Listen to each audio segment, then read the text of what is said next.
بسم الله الرحمن الرحیم. ملګرو تاسو ته چې په سکرین باندې کوم ویډیو ښکاري د دې جنۍ کوم ټول به ډېر زیات ښه پیژنئ. یو ډېره مشهوره ټیک ټاکره ده ډاکټر عالیه. د دې څه نازیبه ویډیو به ورته موږ وایو، یعنې داسې غلطي ویډیو هغه وایرل شوي دي. ویډیو هم زه تاسو ته راپلی کومه، یعنې ما سره چې کوم دی هغه په موبایل کې موجود دي، تاسو هغه کتی هم شئ. یوه ویډیو در سره پلی کوم او څه خبرې در سره هم کومه چې آیا ویډیو څوک وایرل کوي او کم دی ورسره څوک چې دی داسې ویډیو هغه وایرل کړلی. یعنې که تاسو دې ته وګورئ ډېر زیات داسې اخلاقي ویډیو جوړئ. تر اوسه پورې د دې داسې غیر اخلاقه ویډیو نه دي راغلی، خو په پیله ځل باندې د دې کوم ویډیو چې دي هغه د سکرین مخې ته چې رالي، څه وجوهات دي د څه وجې نه داسې راله، نو په هغې باندې به مکمل تفصیل سره خبره ورسره به کوم ویډیو چې دي هغه زه تاسو ته پلی کوم. د ټول نه مخکې راځو کومه ویډیو چې زه پلی کوم تاسو په دې کې کتی شئ ورسره چې کم کس دی او ورسره کم ډاکټر عالیه چې دا هغه دواړه داسې یا پراته یا هر څه، خو بس لکه یو ځای چې دی داسې یو بل پکې ښکل راښکل هم کي.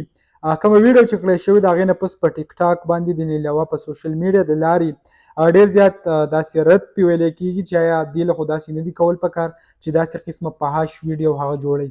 د دې نه پس راځو بلې ویډیو طرف ته. تاسو دا ویډیو کتی شئ ورسره چې کم کس دی د کس د ذکر درته وروستو کوم چې دا دی څوک، یعنې تاسو هغه هم کتی شئ. په دې کې هم هغه حرکت وکړي لکه کوم کې چې د بلې کې کړی، خو د څه وجوهاتو د وجې زه تاسو ته هغه هم پوره نشم ښودلی.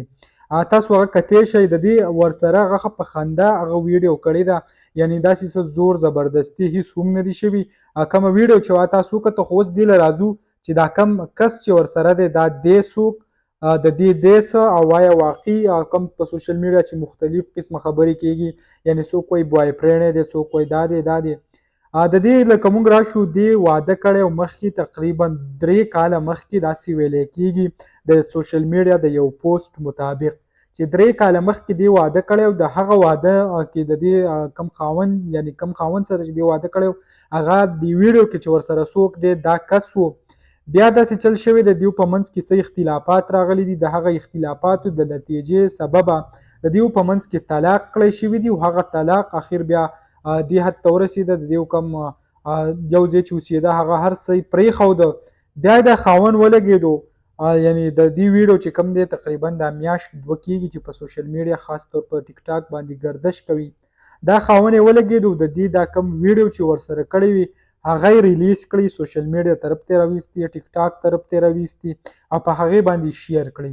یعنې د دیو د طلاق نه پس هغه ولې د څه بدنامولو دپاره د څه پیسو لالچ وغیره که هر څه دیو په خپل منځ کې وي، خو د هغې له سببه دا ریلیز کړي. نو د دې کومې ویډیو چې کړی شوی وي هغه د خپل خاوند سره کړی شوی وي.